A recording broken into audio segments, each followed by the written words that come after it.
Mga kalikot, may gagawin tayo kisame na nasira gawa ng pag naulan nababasa na tagos sa pader yung tubig. Yan. Yan, naglalagay rin ako dito ng plywood marine 1/4. Yan, nalagari ko na mga kalikot. Yan, naikabit ko na rin, di ba? Magic lang.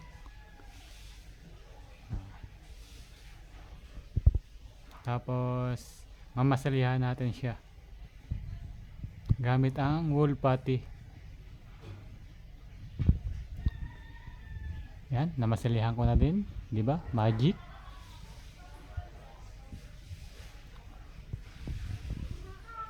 Yan.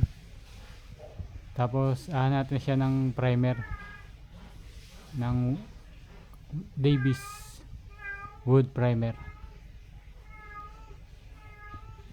Yan. Ito po siya, Timber Prime wood primer ng Davis. Tapos pagka masilya ko at pagka primer, nilagyan ko pa ulit ng pangalawang primer. Tapos gagamitan ko siya ng Davis Aqua Gloss Pit.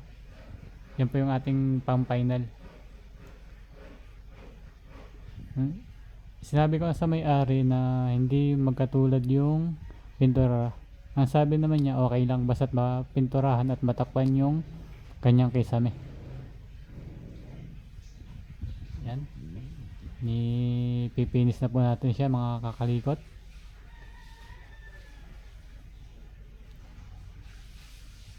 Yan, gamit ko ay baby roller number 6 inches.